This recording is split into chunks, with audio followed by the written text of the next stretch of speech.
Morning, class. Please stand for our energizer.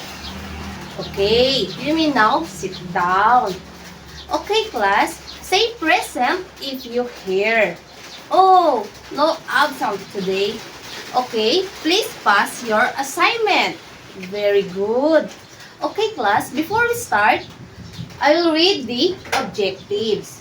By the end of the lesson, students will be able to define and identify adjectives in sentences. Second, use adjectives to describe nouns in their writing. The third, recognize the role of adjectives in making writing more descriptive. We are going to learn about adjectives. These are words that describe people, places, things, or animals. Okay, class, write the decision of adjectives.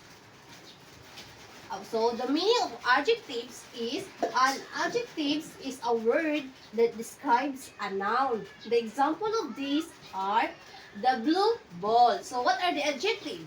Blue. So, the second, the happy dog. What are the adjectives? Very good.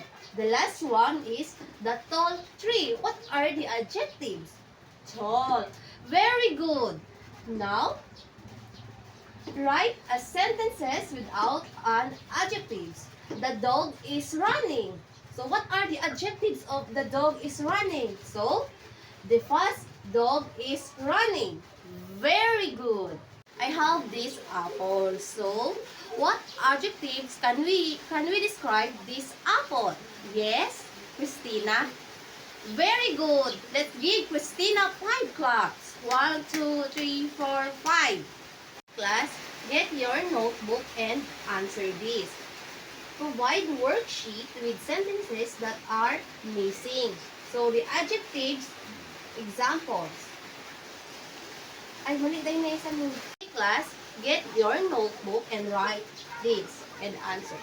Provide worksheets with sentences that are missing adjectives. So, are you done, class? Okay, very good. Now, let's proceed to your assignment. So, let's all read. Are you done? Okay. Goodbye, class. Okay.